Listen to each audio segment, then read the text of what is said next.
Welcome back to the channel. My name is Thomas Fletcher, and I'm the host of both the LCSW Network and the Military Social Work Network. If you're new to my channels, please do me a favor by smashing that like button, by subscribing to the channels, and by sharing this video with your social work colleagues and friends. The purpose of both of my channels is to create a community of hope and support where social workers can come for relevant news, information, and inspiration. So welcome back to Ask a Military Social Worker. We are starting a brand new series within the Ask a Military Social Work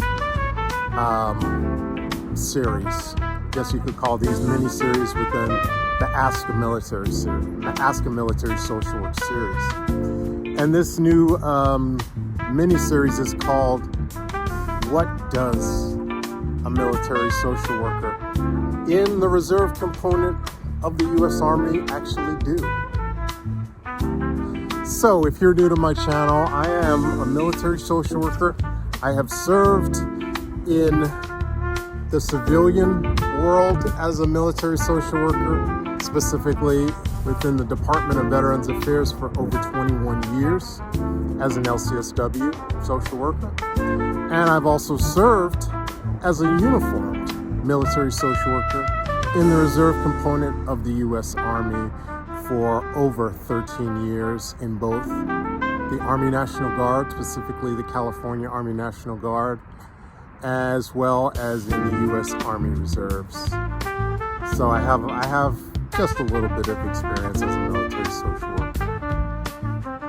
So in this episode, we're going to talk about one role that you can expect to perform if you are serving as a military social worker in the reserve component of the U.S. Army. Again, I've only served in the U.S. Army. I have not served in the U.S. Navy or the U.S. Air Force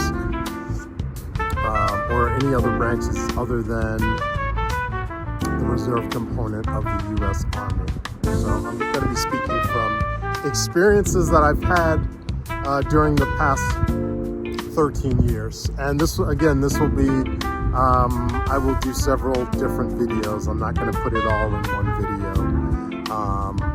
So you can expect future episodes where I will be talking about what does a military social worker in the reserve component of the U.S. Army, what do we actually do? Main job that you can expect to perform as a military social worker in the reserve component of the U.S. Army would be behavioral health officer. And that entails a lot. And there are many roles within being a behavioral health officer. During inactive duty training, IDT weekends, battle assemblies, drill weekends, we do a lot as military social workers. One of the things that we do on a regular basis is we teach classes to specifically to our enlisted behavioral health technicians. And we supervise the classes that they teach, right? And there's a lot of different type of classes that either we teach or that we supervise teaching as military social workers in the reserve component of the U.S. Army. I've been serving in the U.S. Army Reserves for over 2 years now, specifically within what's called a Combat Operations Stress Control, or COSC unit. And within the COSC, there are a lot of activities that we perform when we deploy. So when we're not deployed, we practice those skills, we practice those activities during drill weekends. that's an example of an activity that you would perform in a COSC on deployment. Here's one in particular. Screenings, intake assessments, risk assessments, right? And we oftentimes, as military social workers in the reserves, we are not only teaching the classes, but we are giving our behavioral techs an opportunity to teach these classes, right? Because on deployment, as much as military social workers, as much as we do, we're actually providing a lot of supervision to our behavioral techs who are doing a lot of screenings. They're doing a lot of the triaging. And so during drill weekends, when we're not on deployment, it's an opportunity for our behavioral techs who oftentimes are not practicing their profession in the civilian life. You know, me as a social worker, I have the opportunity and I guess the privilege of practicing my skills even when I'm not, working as a reservist.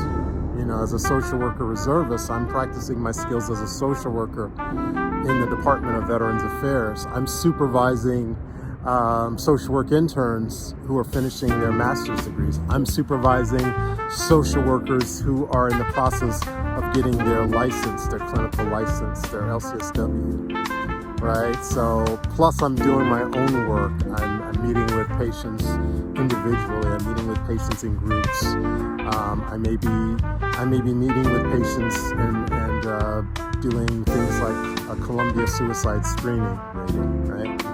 I may be doing an intake for a veteran who is being screened for the SUD clinic or the Psychosocial Rehabilitation and Recovery Center program or the Trauma Recovery Service. These are all different clinics within the VA. So I say all this to say that as a social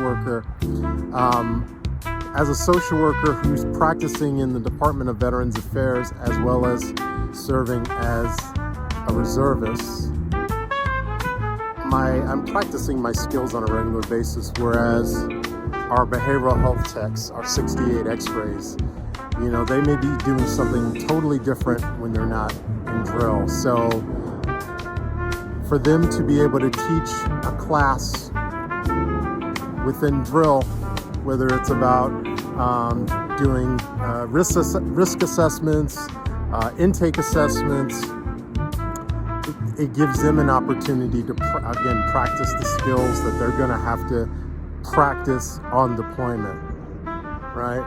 So as a social worker, as a military social worker who serves in the reserve component, I get to supervise, I get to collaborate with these behavioral health techs, right? I get to give them that positive, constructive feedback, right?